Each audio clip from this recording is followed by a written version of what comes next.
Japan से दुनिया की तीसरी बड़ी इकोनॉमी का ताज छिन गया है और जर्मनी इसे पीछे छोड़ते हुए अब थर्ड लार्जेस्ट इकोनॉमी बन गया है। गुरुवार को तमाम देशों की जीडीपी के आंकड़े सामने आए थे और बीते 2 क्वार्टर से जापान की जीडीपी में गिरावट का सिलसिला जारी है और इसका असर उसके रैंकिंग पर भी पड़ा है।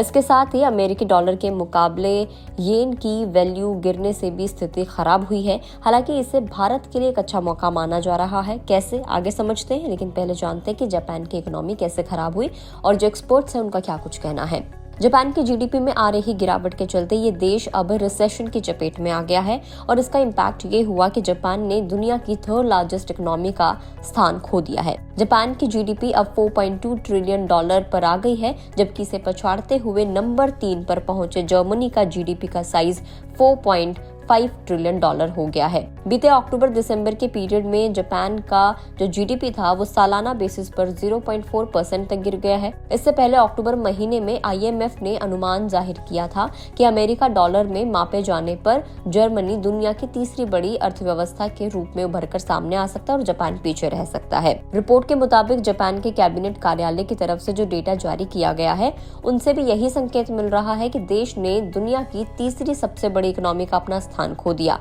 जापान करेंसी की बात करें तो डॉलर के मुकाबले येन लगातार कमजोर होता जा रहा है। साल 2022 में जहां ये 20% तक टूटा था, वहीं साल 2023 में इसने तकरीबन 7% तक की गिरावट और देखने को मिली और इन सभी कारणों के चलते जापान से तीसरी बड़ी इकोनॉमी का तमगा छिन गया है। डोमेस्टिक डिमांड फॉल के कारण दूसरे क्वार्टर में गिरावट के बाद जापान की जो अर्थव्यवस्था है वो अप्रत्याशित रूप से रिसेशन की चपेट में आ गई, जिससे केंद्रीय बैंक पर नजर रखने वाले एक्सपर्ट्स को इस बात पर जोर देना पड़ा कि देश की नकारात्मक ब्याज दर नीति कब समाप्त होगी। आपको बता दें कि नेगेटिव इंटरेस्ट रेट्स को बनाए रखने के लिए बैंक ऑफ जापान के फैसले ने भी जापानी करेंसी येन में गिरावट में एक अहम रोल निभाया है, क्योंकि वहां पर जो नेगेटिव इंटरेस्ट रेट थे उसकी वजह से येन में लगातार गिरावट चल रही थी।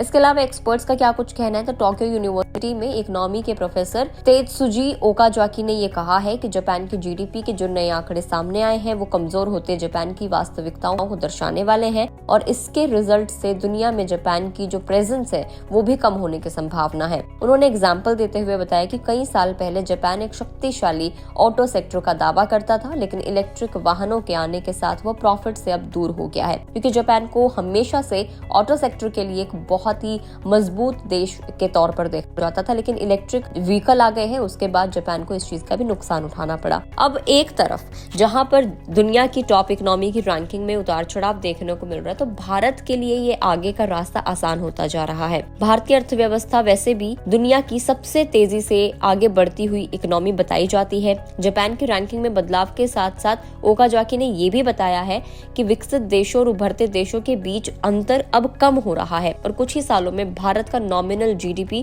के मामले में जापान से ये आगे निकल जाएगा और ये तय है कि ऐसा हो ही जाएगा कि भारत भी इससे आगे निकल जाएगा। अब अगर हम टॉप इकोनॉमीज की बात करें तो आईएमएफ ने ऐसा प्रोजेक्ट किया था कि बिगेस्ट इकोनॉमीज 2028 में जो होने वाली है वो चाइना होने वाली है सबसे ऊपर नंबर पर, टॉप पर, जिसके $43.89 ट्रिलियन की इकोनॉमी हो सकती है। उसके बाद यूएस हो सकता है विद $32.69 ट्रिलियन एंड उसके बाद इंडिया को एक्सपेक्ट किया जा रहा है, ऐसा प्रोजेक्ट किया जा रहा है आईएमएफ के द्वारा कि इंडिया थर्ड लार्जेस्ट इकोनॉमी बन जाएगी इन 2028 और उसकी जो इकोनॉमी है $19.65 ट्रिलियन हो सकती है। और जापान जो है वो 4th पर होगा 7.38 ट्रिलियन इकोनॉमी के साथ। जर्मनी नेक्स्ट 5th नंबर पर होगा जिसकी इकोनॉमी है $6.55 ट्रिलियन हो सकती है। तो ये प्रोजेक्ट किया गया है कि 2028 में इस तरीके से बदल सकता है। फिलहाल यूएस सबसे टॉप पर, उसके बाद चाइना आता है, अब उसके बाद जर्मनी हो गया, फिर जापान है, इंडिया है।